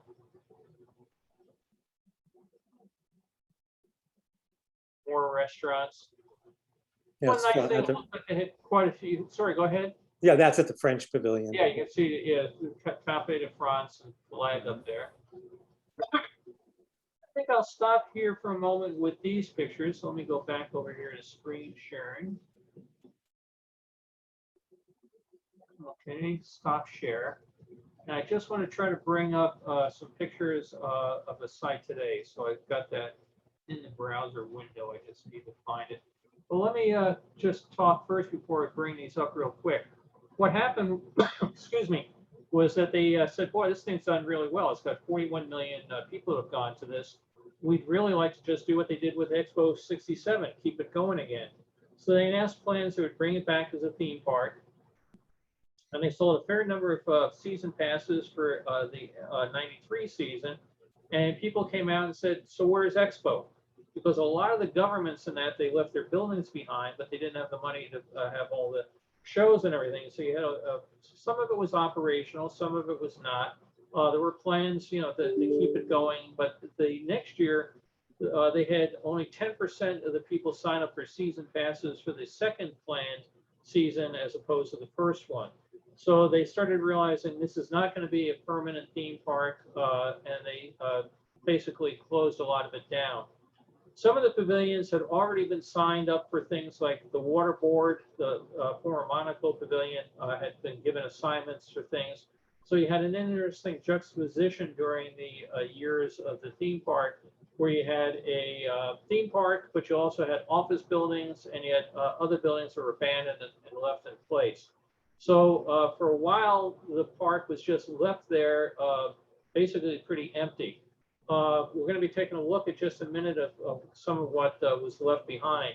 In recent years, they decided, okay, we're going to get this open again. They put more money into redoing a theme park, more importantly, redoing some of the gardens out there. So you can go and visit the site today, which is an industrial park / theme park / garden / still abandoned ruins. So if you get a chance, anybody gets to go over there in current times, I'd love to hear your report.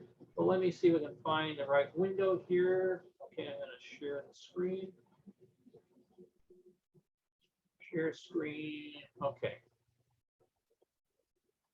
So here is a semi-recent view of what the site was left. Again, the stuff was, all sorts of elements were left out there for years with zero maintenance, zero care.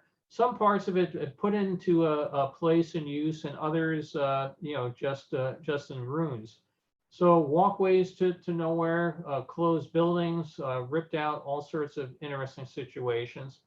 The Ariana Rocket's still there. Off to the side here, where the big dish was, This was the first thing during Expo about HD television, was just taking off in 1992.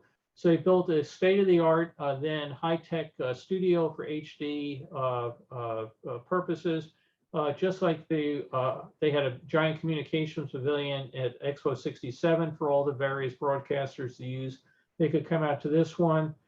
Some of these have been repurposed now for a variety of particular reasons. I won't have the time to go into all of those. But again, you can walk around, find all these old manhole covers. So obviously the phone systems, everything down below. Some of the old fountains, the waterways are not pumping water through them anymore, but some of them are still out there. Mentioned this dome, we saw it earlier in 92, it's still out there. Another view of it here. So here in 92, this was all plant covered, these trellises, misting stations down below. They didn't maintain the plants, but the trellis work is still out there. Some artwork is still on the site. The tower is still out there. You can see the colors have faded just a little bit in 20 years of the sun. You can also see, as in many other places, graffiti has been added over to the side. I don't know if that's, I don't think the Switzerland Tower is still safe. You know, that's one of those cooling towers. That's what I thought. Monorail station was left. It was severed. Again, the monorail was sold to somebody else, taken out in 1992. The station was just sat there all these years and just was recently in the last year finally torn down. The giant X is still there. So you can imagine how weird this would be just walking through the site 20 years later. You know, the signage is still up for some of the pavilions. Some of the artwork is still up. I think this reminds me so much of the Astral Fountain at the 64 World's Fair. The plumbing's still there. You just need to find the valve and turn it all back on. Mentioned the Skyway Tower, still there. This was, again, a tower you'd board down below here, go up, rotate, give you views of the area and their amusement zone.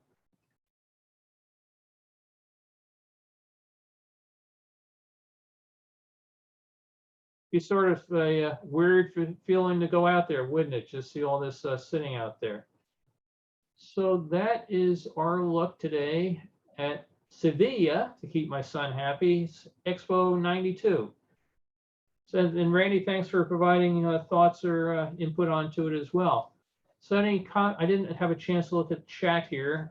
Hopefully everybody's not making fun of all my, somebody asked Wayne, was it useful transportation or just a ride? Yeah, it was just a sightseeing ride, basically. Right. So I'm just going through the here. You know, one of the interesting things about the Skyway was that you could actually board it across the river in town, and it took you across the river. It was cooled by a water system. As the gondolas left the station, you were hit by a jet of water, and the water went into the bottom of the cabin and basically provided the cooling. I guess because it was, so dry they could do that kind of cooling. Mm-hmm. The humidity actually would be a benefit. Right. Yeah, and it was actually, it was, because we entered there. That was a gate. You went in, bought your ticket, then you boarded the Skyway to go over to the main, across the river to the exhibition site. And it was popular too, because right across from that entry was a McDonald's. So everybody would go over there because the food on site was pretty pricey. That's neat. I was just reading here, Carolyn had found momentum online, so now we have something to watch at the end of this. So appreciate it. And just going through. Yeah, Richard mentioned the Montreal Olympics are a disaster, but they kept part of that as a Olympic park. Carol and I visited a number of years ago, and it's still fun to see. It's still standing out there, but I think they're still paying for it. So it was kind of a shame what they did when they did Montreal. How they had to reshape the island and tear out so much of the Expo 67 site. But I've got pictures of the construction work going on when they did that. So, well, any other thoughts or issues? Again, appreciate the fact that you went, Randy. I've got the guidebook. I'm gonna have to match up some of these pictures. I had scanned these pictures. I was looking at the date 14 years ago. So, you know, I started identifying some of them then and then got sidetracked to one of a million other events and episodes that go on in life.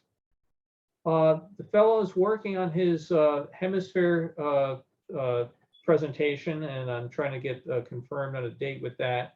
I can take folks back to Expo 93 in Korea if they'd like to see that. I'd like to see it. Yeah, okay, we'll put that together. And again, as in other weeks mentioned, if anybody has a particular area, Don, you just spent two weeks at Disney World. Maybe you can come and do a tax write-off and give us some pictures of that.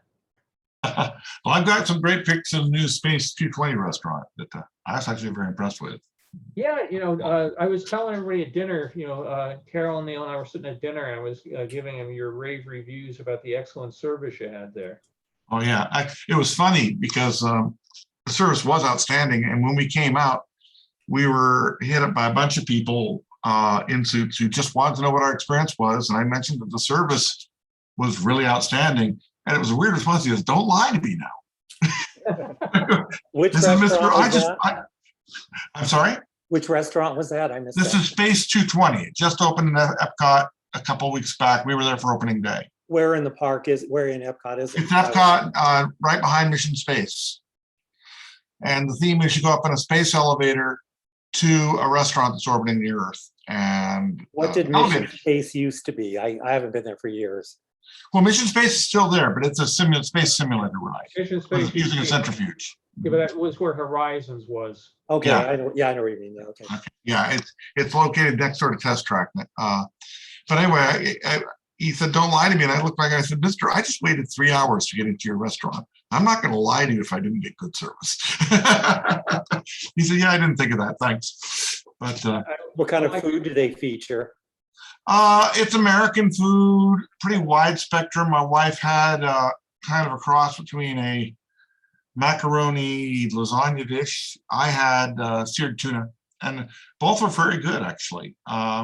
It's prefix menus, a little on the pricey side, but they give you a lot for what you pay, and it's all pretty tasty. All in all, I was impressed. Mostly I just wanted to see it, you know. I actually, we were there for about 10 days, and we learned after we made our reservations that they were opening 2 days after we were scheduled to leave. So we extended. Oh, wow. I love your shirt, by the way. Oh yeah, the new anniversary Epcot line. Yeah, Don, if you could take us to Disney World, because I'm not going myself this year. If you could take us and show us what's changed and everything, I'd love to see it. I've been going almost since the park opened, so I could run a quick history of the park if you'd like me to put that together. Yeah, that'd be great. Or the parks. Don, do you recall, I mentioned earlier, I'd seen an exhibit up in West LA about Disneyland and Disney World and Epcot attractions. A lot of them had, with artists' conceptions of things that some of them were built, some were not, some were changed. Do you recall anything about a Polish pavilion being planned? I recall that there was talk of maybe building one, but no more than that. They had an artist concept of it. I as I mentioned, those spires from the Hungary pavilion that Bill just showed were part of the design. Yeah. Okay. Yeah, I wish I'd bought the catalog, but I didn't. Working on Epcot, I could certainly say if anybody expressed even a passing interest in filling up some of the plots, they did artist concept. I mean, it was all the stuff they were going to do Equatorial Africa, right? Israel, and then they were all, and some of them actually had signs put up coming soon on this spot. But like I mentioned for the World's Fair, countries change, regimes change, and the time it takes from the time you express interest to the money getting through. That's why the Japan Pavilion ended up, without the Meet the World Pavilion. Show. That's why Germany didn't have the Rhine River cruise. All sorts of people said, "Yeah, we'd like to be there." And then when you put the budget in front of them, it was actually interesting. Yesterday we had a Zoom for Imagineering retirees, and we were talking about the challenges of building Disney World and the challenges of building Epcot. And one big difference they had between the two of them was that Roy Disney had died between the two. And when they were building Disney World, he told everybody, don't ever come to me and say you don't have the money to build a project. I'm not going to let my brother down. You come to me with a design, and I'm going to find the money for it. So, I've always said for years that Roy Disney was the true unsung hero of Disney because Oh, yeah. it happened. But they went way out of their way. He had meetings where he would get mad at people because they were cutting things down for the budget. And he says, the budget's not your job, the budget's my job. Build something Walt would have been happy with. And everybody was effusive in what he did to make the Disney World dream a possibility. So we also had fun talking about all the things that didn't quite work right and all the issues and the things that we're going to have to fix and all the rest of it. So I'm trying to see if they can get that video made available to the public. They're checking on the rights of it. And if I can find that, if I know who has it, but if the rights can be provided, because Disney is sometimes a little persnickety about that, folks might enjoy some behind the scene talks about what it was like to get the place built.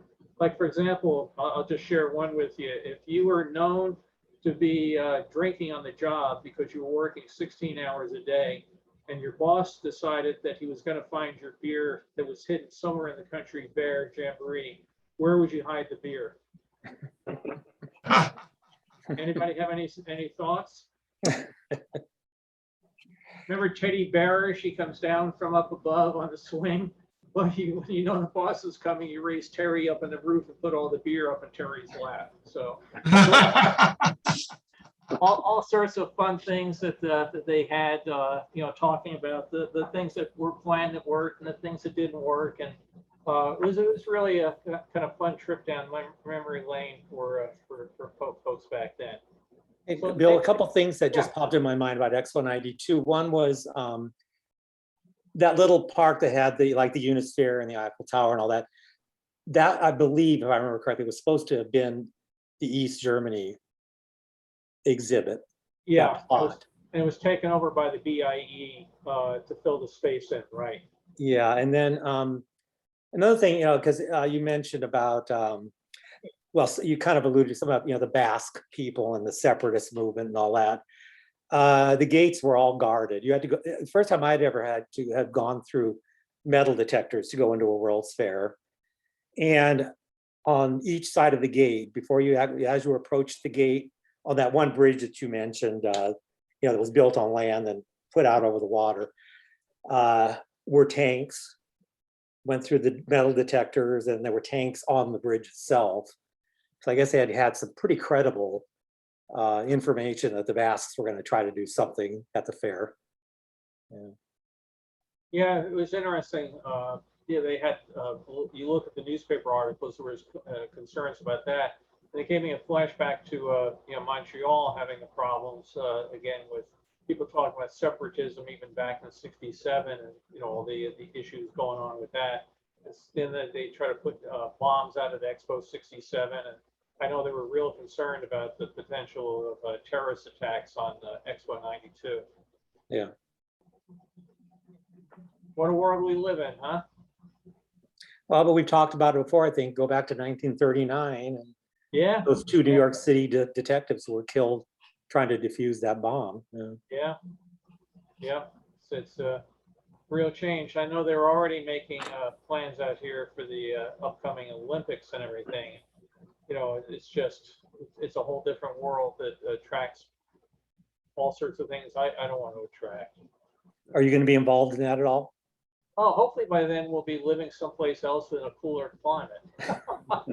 I actually have been involved in preliminary discussions 2 weeks ago on how do we start working on staffing models, and I've been asked to try to come up with ad campaigns and start coming up with things for more volunteers and that for the LAPD. So yeah, I told them I'll do it if I get a free ticket to the Olympics. So we'll see. Good luck on that. Well, you get one now. You're lucky. We probably talked about it before when they had the Olympics in LA, and when was it, 84? Yeah. I sent in, it was a lottery, and you had to send them your credit card information, and you said, I want tickets to this, and you might get some of them. I got none of them. Hmm. And of course, I asked for all the big ones, but I also asked for some, mediocre stuff. Didn't get a single thing, but they had my charge card like for $2,000 held up for like 6 months. Bill, didn't we get some through the Disney lottery? No, I don't know if we got it through Disney or the Olympics, but Carol and I went through the same thing. We put in the tickets for the lottery, and we wanted to go opening ceremony, closing ceremonies, and all that. Right. Well, right. the only really good one we got was a diving competition at USC, which was kind of fun. And then we also got, excuse me, dressage and archery. And if you ever want to watch paint dry, I mean, and I used to teach archery, so I enjoy it. I thought, I'm really going to enjoy this. This is great, right? We had to go, I think it was in Irvine. So we had to drive from Burbank, we were living at the time, down to Irvine. And we get down there and the guy takes out the arrow and he shoots in there with this little scope and he shoots the next one and everything. And we were there for about 8 minutes and I realized this is boring as crap. But we were far away from it. You couldn't really see what was going on. Yeah. So, I mean, then the guy would shoot his 10 arrows and then they would go out and score them all. And then they put another target and somebody would shoot 10 arrows. And I mean, this thing was supposed to last 6 hours. I think we literally stayed about 45 minutes. And well, that was fun. Then we went to dressage and I said, oh, okay, I used to ride horses. I like horses. This will be fun. So the horse would go through its paces and walk sideways and step over this and do that. And here come the next horse doing the exact same thing. And the next horse doing the exact same thing. And I think we stayed at that one for about an hour. So yeah, the diving was a lot of fun. Really enjoyed that. We got there early, stayed the entire time. Was it women's diving or what? It was men's diving. And again, everyone wants to see pictures. I don't think I took too many pictures of the archery, but I did get some out when we went to that. But yeah, we had the same thing. You had to put your credit card in and, they put a hold on it, Yeah. But what I liked and the greatest thing about the '84 Olympics was that everybody said it's going to be absolute gridlock. I'm getting the hell out of Dodge. So everybody in LA that couldn't get tickets went to Disney World or they went to the Bahamas or they went to Kuala Lumpur. So the freeways were absolutely deserted. Oh, yeah. I think I've mentioned before in some of these talks that we went to Disneyland. My partner's sister was here from Denver. And we did actually get tickets to one or two of the lesser events just at the gate eventually for the Olympics. But we went to Disneyland one day. It's the only time I've ever been on Space Mountain where there was no line that when we got into the station, they said, you want to go again? We went again. I've never seen that happen. Yeah, no, that's pretty rare. Yeah. I mean, yeah, they pretty much destroyed local tourism because they had scared everybody about all the gridlock and that stuff. Well, I have a lot of pictures in the Olympics, so maybe someday we'll take a look back at the '84 because I didn't get to go to a lot of the events, but I found somebody that did, and I bought his photo collection. So he's got. But what was really neat about that was all the banners. And as a matter of fact, after the fair ended, there was a shop down in the West LA area that had made all the signs and flags and everything, and they were having a surplus sale. So Carol and I drove down there and we bought some of the official Olympic '84 flags and still fun. had it in the garage and stuff. And I can try to find it and drag it back out. But yeah, great fun for the Yeah, the city. banners and flags are some of the things I remember most. And people. Yeah, was it Uberoth who? Yeah, Peter Uberoth. Yeah, who made them a success financially. I mean, I don't know if they made a profit, but they didn't go into the hole like most countries do. They made a couple $100 million profit that They did, okay. donated into local sport youth organizations. But yeah, seeing all these existing venues but dressed up in all these wonderful banners and flags, he did a good job. Yeah. Yeah, I fear that when the modern Olympics comes along here, we're going to see everybody say, oh, we made so much money the last time, we can afford to spend a little bit more money this time, and a little bit more money this time, and a little bit more money. And I just wonder how much they're going to see. Just as long as I still have folks on the line, real quick, let me just come back here. Wonder if there'll be any homeless events. Oh my God! Oh yeah. Yeah. Oh, the homeless. Yeah, maybe they'll finally get them out. But here's the sort of banners. This was walking into USC when you know, we were on our way to go see the diving, and Oh, you know, gorgeous. just great fun. All these little kiosks, pop up tents and souvenir stands, and we bought a bunch. Coliseum. So yeah, maybe someday we'll take a further deep dive at the Olympics if people would like to do that. So again, thanks for attending, and again, appreciate everybody's time and interest. And if you do have other thoughts of different things that you're interested in, send me notes, and I may well have pictures. By now, you're probably all convinced that I am absolutely crazy because I have pictures of so many different things and so many different things. The one who is truly crazy is my wife, Carol, because she puts up with all my nonsense. So I appreciate it very much. Yeah, we have to thank Carol for all her contributions to these chats. Oh, seriously, yeah. No, I mean, seriously, you know, Carol has been a tremendous source of, you know, encouragement on my various endeavors over the years. So the various books and everything I've done, and you know, we keep joking. I said she's not a golf widow; she's a Photoshop widow. You know. But we enjoy it, and Carol also loves to travel. So the two of us have been all over the place. I was just telling somebody at the station yesterday, I've got my 99 trips into London. I'm dying for the pandemic to end and round it up to number 100. And Carol and I have both traveled the world extensively together, and we're looking forward to doing it again. So we'll see you next week, probably in Korea, unless something changes. And I also have Expo 88 in Brisbane coming up. And did you go to that one too, Randy? I did not. Okay, good. Then you can't point out my mistakes. I think I've been before. If John McGregor is anywhere around. Yes. Bill? Hey, Bill? Yes. Both Brock and I have a comment, so I'll let Oh, Brock sure. go first if you got a minute still. Yeah, go ahead. Well, my comment was back to the Epcot thing, and you're talking about the future pavilions they tried to do or looked into doing. I worked with Ken Anderson on the Equatorial Africa one. He was actually sent over to Africa for 2 weeks by the Disney company, did a lot of research, did a lot of sketching. As a matter of fact, he gave me one of his sketches. I'm trying to put it up in front of the camera, see if you guys can see it or not. Nice. Oh, very Yeah, nice. he did this sketch here, and he did a whole actual book on it that I got a copy of all his sketches. But we got pretty serious. We spent probably about 6 months working on design concepts. The problem was nobody could come up with a sponsor who had the money in Africa to pay for anything like this. There was a lot of civil war going on at the time and everything. So that was part of the problem. So but they were pretty serious about it. It was one of the ones that had a sign up saying coming soon, Equatorial Africa, but it never occurred. But it was a lot of fun working with Ken on that. Yeah, Rob, was it going to be kind of a ride through like the Jungle Cruise at Disneyland? It didn't get that far in its development. There was just the idea of some kind of an attraction of a ride, but nothing gelled there. We spent more time working on what would be the outside, what would be the look of it. We were looking at a giant baobab tree reproduction, all of the kind of Swiss Family Robinson treehouse at Disneyland with a restaurant and stuff like that. But it never really went that far. It was kind of an off and on for about 6 months that we were working on concepts for it, and then they just couldn't find any sponsorship.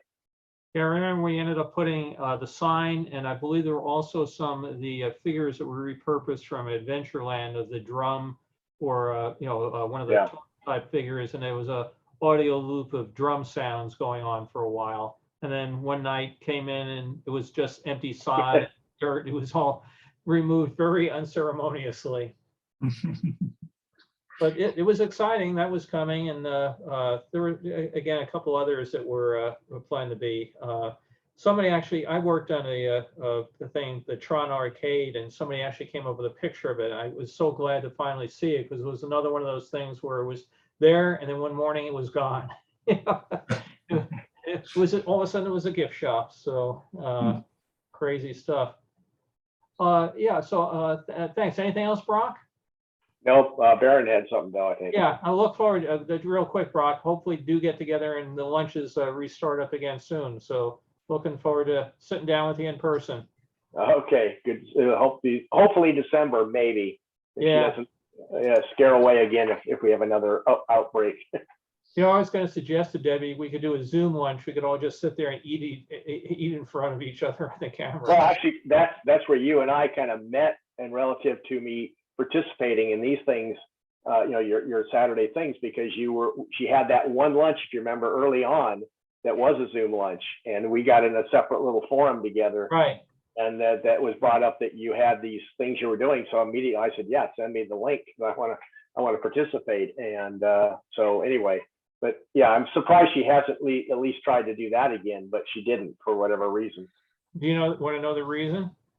What? She doesn't want to go on camera. She had eye surgery and she has to wear these very strange goggles because she can't have her eyes exposed to ultraviolet light.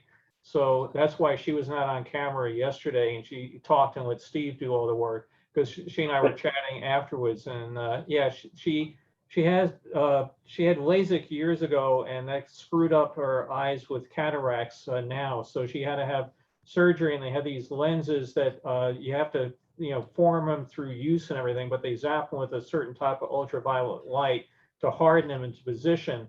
But she can't be exposed to other ultraviolet light. And I guess she's having issues that is supposed to have been done with it months ago, and she's still wearing these spaceman goggles. So she refuses to be seen on camera. Okay, well, sorry to hear that about her eyes. Hopefully they will eventually be okay again.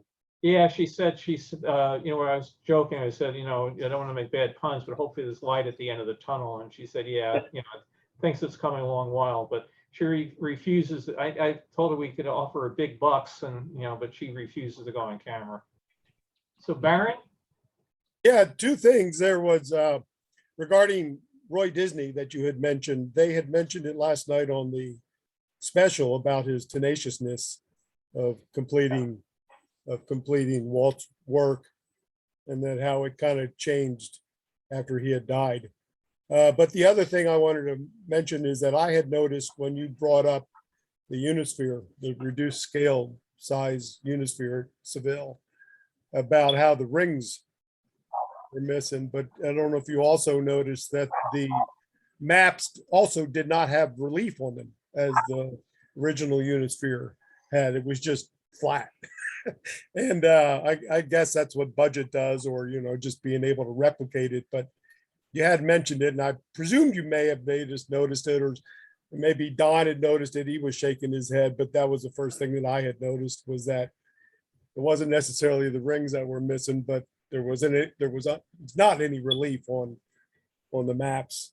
And it's actually interesting. There's a number of other pseudo Unispheres around. There's a Leisure World out here in California standing outside. There's another one in is it Laverne, California, right near the airport. I'm driving down the road one day, taking my son to a volleyball tournament. My God, there's the Unisphere, small scale, but almost all of them just have flat, representations of the continents, other than the relief, because why spend the money, right? But yeah, the ones that was done at Expo 92 was the last minute, excuse me, fill-in, as Randy mentioned, fill-in for East Germany. So the fact they were able to put anything together, and they did a really nice job. I think the budget, from what I can see looking at it, all went toward the Eiffel Tower. Well, you just brought up a point that I just thought of, and that is, I don't know, and maybe some of you have one. Was there ever a model that you could purchase, a small souvenir model of the Unisphere that was sold? Well, Bill's reaching back. And sometimes replicas and models, are pretty accurate. And was there ever a model that had the relief on it? Well, no, I can't reach it without moving something. I've got behind me a Unisphere. It was actually a company called TOPS, TOPPS Manufacturing, that did models of the Unisphere, and they ended up losing their shirt on it. They had previously made models for the aircraft industry, so that if you were making the F-14 fighter jet, they would make all these very detailed models of the planes that the companies that can give out the congressmen, senators, that sort of thing. they decided they would make these models of the Unisphere, and they made them, but they made them so damn well that their cost of manufacturing was very, very high. And as a result, the price point was very high. So if you go back to 94, in the 64 rather, and you can get a $1 souvenir or a $10 souvenir, everybody got the $1. So they made it very, very nice. I do have to, can I actually reach it, or does anybody have one handy? And I don't remember who it was, but somebody posted a very nice picture of the Unisphere last night on the World's Fair website. I mean, it was dramatic with the clouds in the background, and it was panoramic in view. I commented that I thought it was just extremely nice. If you're interested in seeing, I'm sorry, Bill, go ahead. No, go ahead. I'm just trying to read things.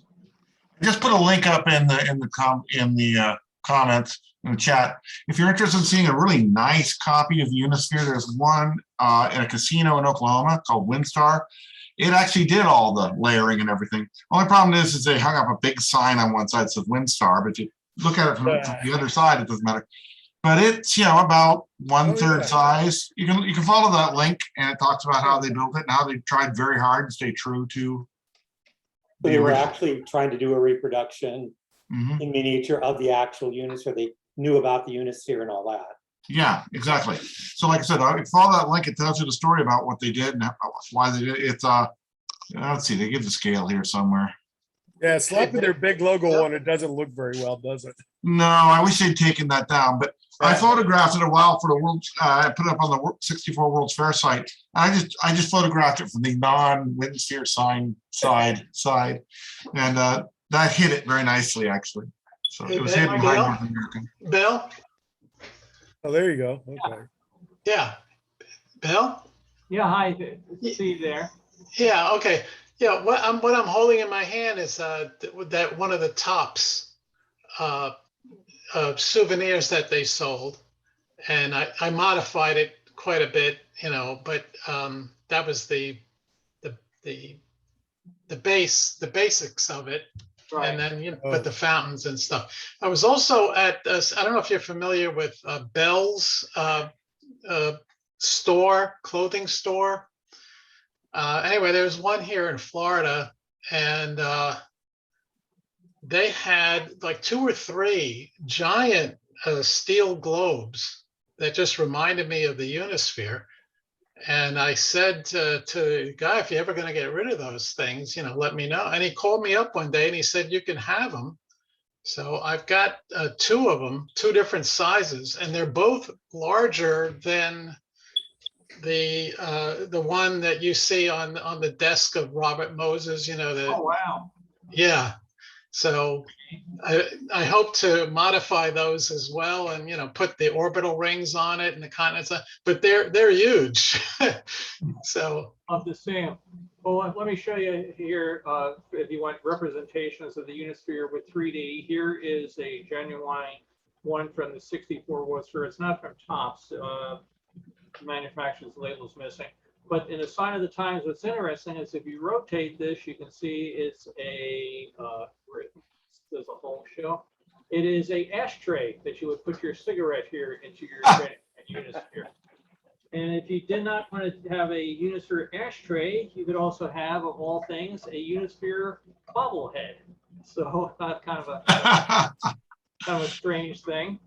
But I couldn't find my Topps one offhand. I've got so much junk on top of my file cabinets.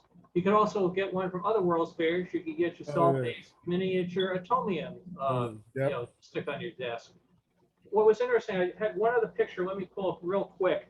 There wasn't, we're talking about Unispheres and the theme structures and all that. There wasn't really one of the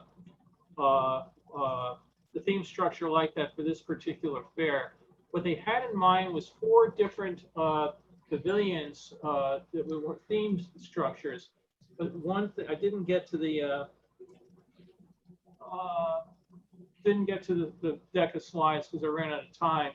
They unfortunately had a pavilion that was going to be called the Discovery Pavilion. And about 2 weeks before Expo opened, let me go back here to share the screen. they had a little bit of a problem with the Discovery Pavilion, and that it burned vociferously. It absolutely destroyed everything in it. The workmen barely were able to get out with their lives. Everything inside was combustible.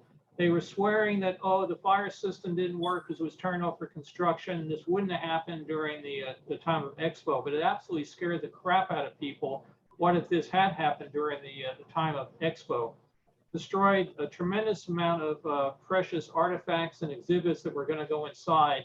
And again, this was one of 4 main exhibit halls that were done for the fair. So again, not long at all. They were basically trying to get it ready.